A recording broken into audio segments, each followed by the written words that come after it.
Joining him on stage, we have, from a very, very, very successful actress to being one of the most popular faces on television, she has had her experiences as a mother in the award-winning book, The Modern Gurukul, My Experiments with Parenting, and she's penned that down and she's going to share all those experiences with you. Ladies and gentlemen, the very, very, very beautiful Sonali Bendre.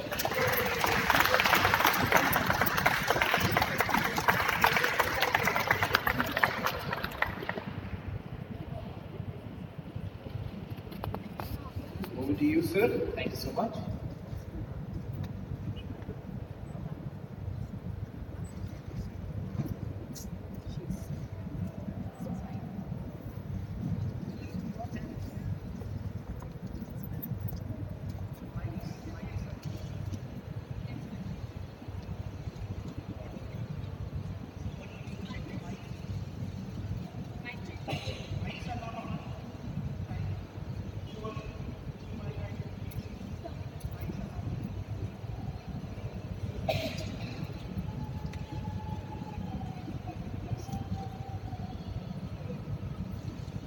Check, check.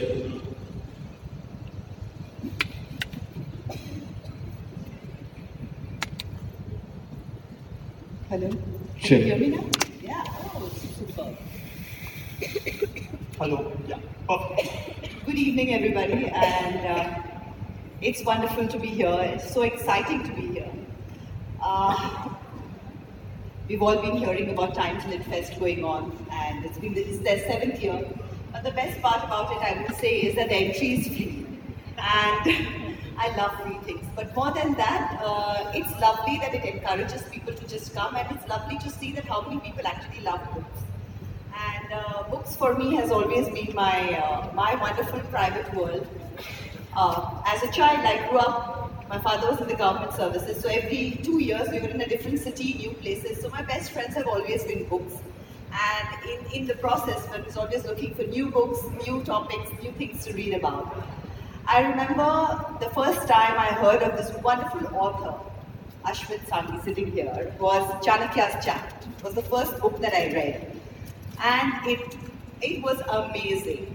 You know, I don't know, I hope I don't offend you when I say this, but you know, there's something you need Sonali, to Dan there's Brown. nothing that you can do that can possibly offend the average male. Thank you, Ashwin.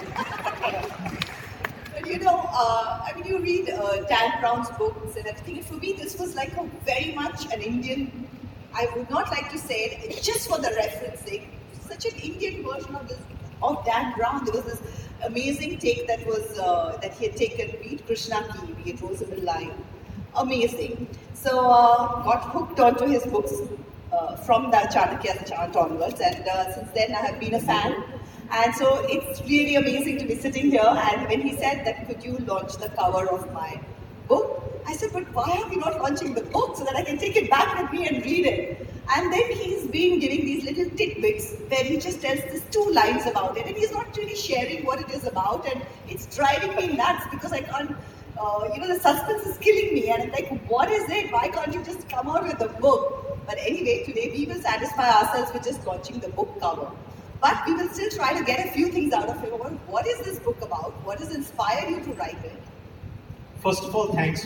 I'm honored that you are a reader and a fan. I'm really, truly, it warms my heart.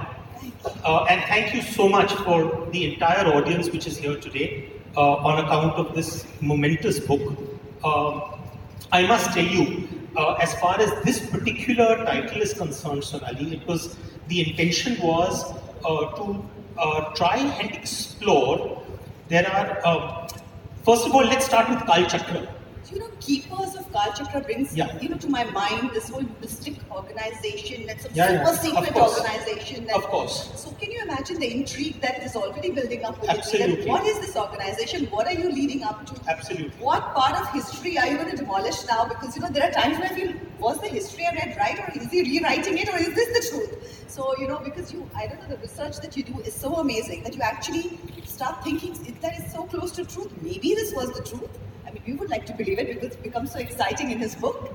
No, I think for me the idea was that, first of all, let's start with Kalachakra itself. What does Kalachakra mean? Kal, time. Chakra, wheel. So it's the wheel of time. And actually, Kalachakra is a concept, a meditation concept that was taught by the Buddha to a great king whose name was Suchandra.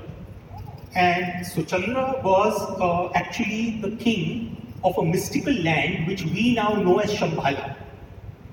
And what was Suchandra after? He was after he wanted the ability to be able to attain the status of a bodhisattva without becoming a monk.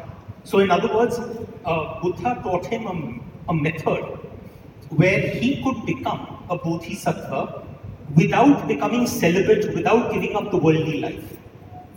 And so that is what Kalachakra is. In that sense, this book is a quest to attain that heavenly and pure land called Shambhala. So I think if Hemal is around, Hemal probably, if we were to show everyone the AV, do you have it queued, or can we see the AV? So yeah. Okay, so maybe, okay, lovely. So, can we have some volume?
So Sonali, this is my plug-in moment to tell the audience here that if you like the AV, please go and pre-order the book. Thank you for telling us that. We would want to. At an earlier session, I was asked that what is the one quality that an author needs to have, and I said there is a Hindi word which describes it. It's called Besharam. And so, if you are Besharam, then you will plug in your book wherever you can. So I'm sorry, but I'm doing a little bit of my marketing. You will also plug it in, and I'm sure the audience here is here because they are your fans, and I'm sure they're all yours. And spot the book, and I'm sure they're all very excited and waiting for this book. So, Ashwin, what I want to know is that how do you come up with this concept? What are these? Are these going around in your head? Have they all been in your head at some point of time? What is it? Where do they come out from? I would love to answer that in the form of the name of a single malt, but the truth is that it's beyond the booze. I mean, frankly, I'm one of those, I take interest in a lot of things. Typically, in the old days, people used to maintain journals. I have a modern take on that, which is that I, from the very beginning, have had an email account which no one else knows the ID of, because I use that email only to email myself. So I email myself almost every day. And so, for example, you and I could be having a conversation right now, and you might end up saying something that strikes me as very interesting. And that would go into that email. As of today, I've emailed myself about 12,000 times. Wow. So anytime when I'm looking at a new book... Can we get a peek into those at some point? A non-fiction, not a bad idea. I would love to peek into it. Then I would run out of story ideas. That's like a treasure trove. But, so I go back to that. And I think, okay, now what's there which is in this, which is so interesting? So to give you an example, with this book, I was thinking to myself, I said, if you really look at the idea of Kalachakra, it's actually being one with the universe. Right. How do you actually blend yourself? How do you merge yourself into this very complicated web of interconnections? And I thought to myself, well, isn't that what quantum physics is attempting to do? So I wanted to bring out that notion that a lot of what... It started with the idea, your email gave you a thought, but after that, one has read your books, and I'm sure my audience will agree with this, that, you know, there's a lot of research that has to have gone into it for the details that is there. It's definitely not just the idea and then, you know, a little bit of single malt doing the rest of the job. It's definitely not that. There's a lot of hard work, one can see it because the research is amazing. So what happens then? Once you've got onto the idea and you get onto the research bit? So for me, in the, you know, all these books, starting with the Rosabai line and working my way through till the Kalachakra, all of these books, typically they follow a rather set timeline. Okay. Normally, depending on the book, it could be anywhere between 8 months to 1 year worth of research. Okay. Which means that, for example, I don't know the first thing about the Kalachakra, I would actually have to get into that. Absolutely. And similarly, when it came down to the Krishna key, it was sort of once again revisiting the Mahabharata or reading the Arthashastra for Chanakya's That's what I'm saying, just 8 months or a year is not really a lot of time. Oh, trust me, when you're going through it, it seems like a lot. So once I have that process completed, then I have the stirrings of an idea. And that's the time when I start plotting. So my plotting works, believe it or not, on Excel. Research. Yeah, and it works on Excel spreadsheets. So typically, for example, let's take, for example, the Sialkot saga. Okay. The Sialkot saga is a story about two boys post 1947 after the partition and how their lives pan out over the next 70 odd years. What people don't know, and one day I'm going to share this, is that if you were to look at an Excel sheet, the first column would indicate the year, 1947, 48, 49, 50.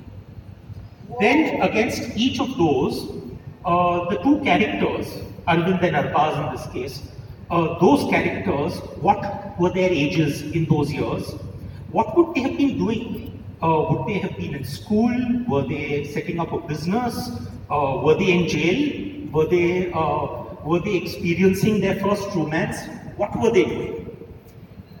Then I would superimpose on that what was happening in India at that time, politically, culturally, historically. And once I have that, then that gives me the final column that what happens in that chapter.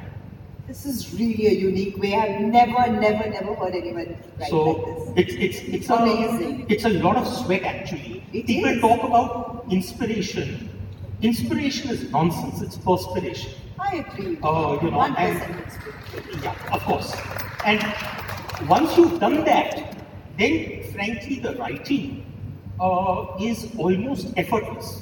I like to think of it almost, since this is a topic close to your heart, children's books. Yeah. It's almost like a children's coloring book. Oh, The outlines, you're filling in the red, you're filling in the green. So that last 8-9 months is effortless because you've already you've done lived that. with the characters for so long, you know everything about them. Exactly. And so a lot of times when you're making this Excel sheet, do you think a lot of your plot points and everything come out from there because of the time? Absolutely. In fact, by the time that I'm done with the spreadsheet, I know every twist and turn in that story.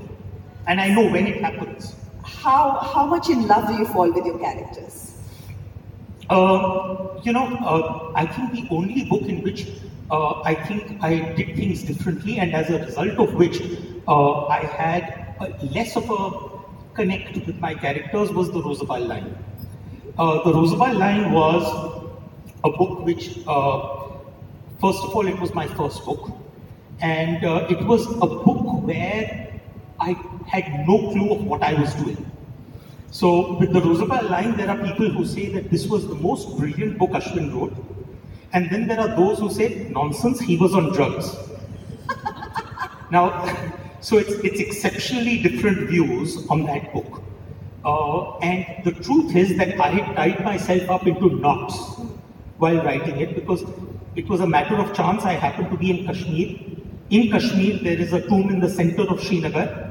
It's called Rosabal, which is the tomb of the Prophet. There's a 14th century saint buried there. Nasiruddin is his name. Under his body lies a second body, which goes back to 124 AD, which is the origin of the tomb. How did you find that out? It's just... Well, you see, there are references to firmans. There are court orders which date back to 768, which refer to the fact that the tomb has stood there since 124. So you can pretty much take a calculated guess that the tomb has been there from that time. And outside the tomb, of course, is a pair of feet on a metallic plate, which has cross marks of a crucifixion. So very often there are people who say, we authors need to go out looking for stories, but the truth is that we don't go looking for stories. Usually the stories are looking for us. So the story finds you, and then either it clicks, and when it clicks, then you say, I need to explore this further. So just for our benefit, when you saw that tomb there, and what was it that went on in your mind at that point of time when you said? So I was like, wow, what sort of a story is this? Yeah. And I was obsessed with that story for the next 1 year. I ended up reading tons and tons of books, not just on the tomb, but on alternative theories that had been propounded by various non-fiction authors. For example, someone had written, a Russian explorer called Nicholas Notovich had visited the monastery in Hemis, in Ladakh. I think you mentioned it in the book. Yes, it's there. And he found a scroll which talked about Isa, a boy who came from Palestine at the age of 13. Now that fits in beautifully with the so-called lost years of Jesus Christ. So all of that, I wanted to connect the dots. And so I was utterly obsessed with that story. My wife was fed up with me. She said that, listen, the only conversation, if at all we have a conversation, it's about that tomb. Yeah. And it's really getting on my nerves.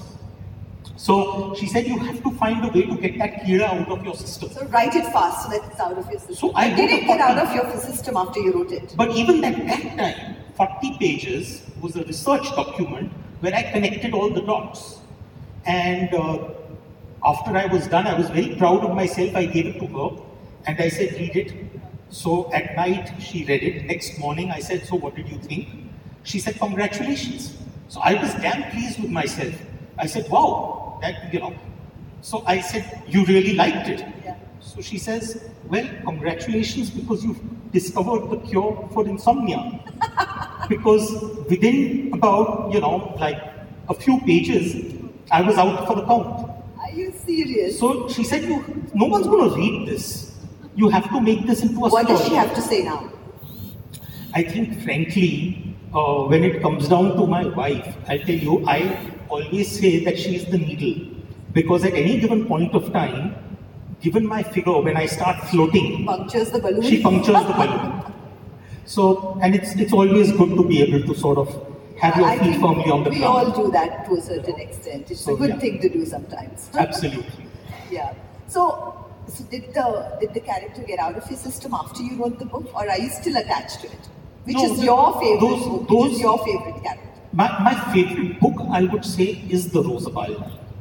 But character-wise, The first baby syndrome? absolutely. It's first love. Yeah. You never forget your first love. So that book is my first love. But at the end of the day, I would say in terms of characters, I would say the ones I created in the Sialkot saga were probably the best ones. Okay. Where I could actually feel that, I empathized, I sympathized with them.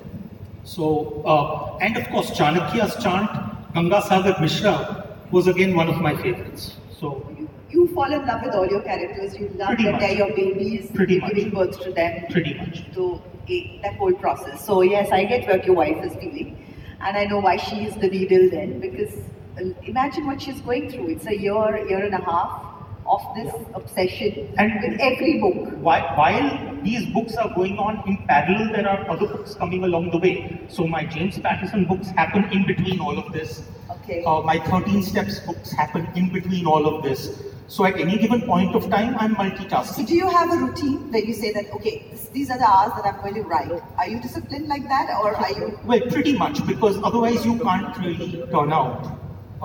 I mean, it's been 10 years and I've written 10 books. It's amazing. I like to joke that most people have a 9 to 5 job. I have a 5 to 9 job, which means I'm up at 5, and typically I'm done with my writing by 8:30 or 9 In the morning? Or in the morning. Yeah, I would thank God. And my parents are sitting in the front row, Sonali, right here. So typically I have to time myself because by 9 o'clock is when I go and have a cup of tea with them. So between Do you 5... discuss it with them? Are they their sounding boards? No.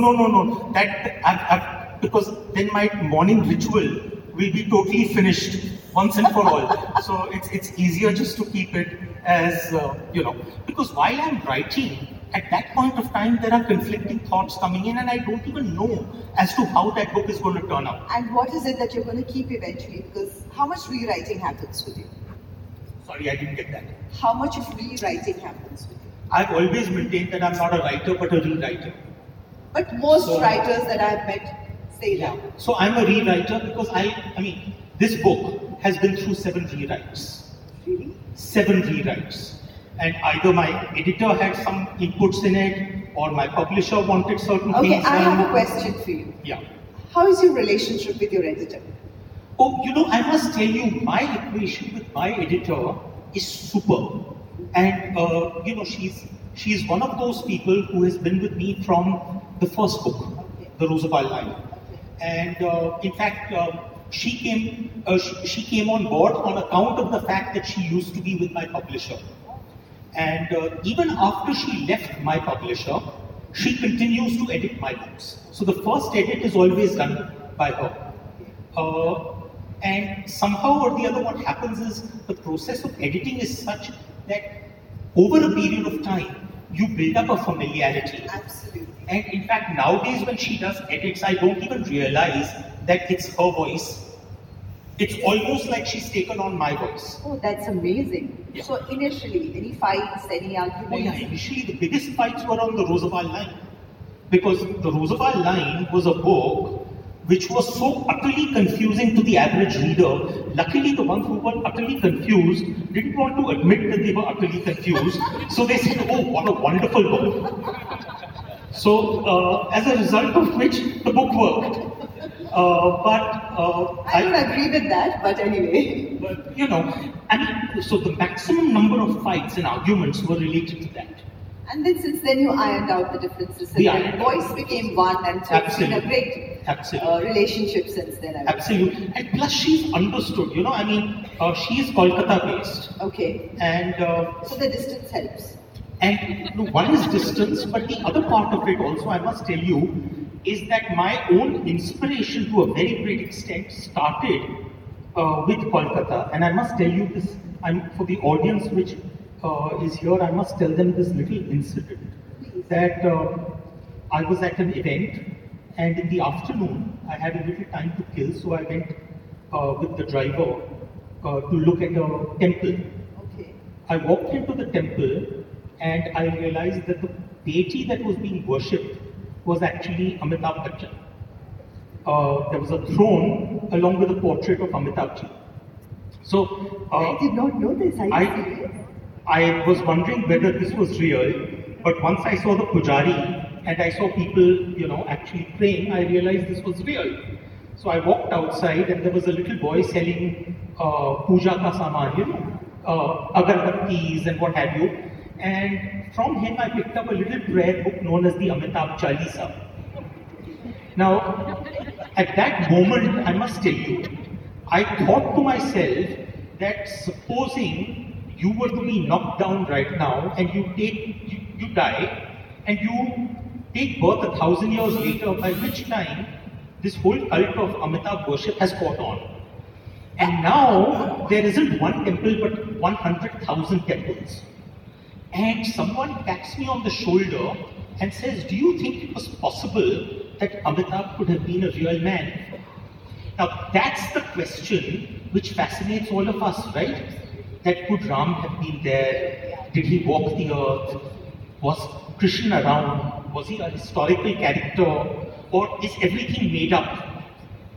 That's where the delicious conspiracy theory comes in. At what if?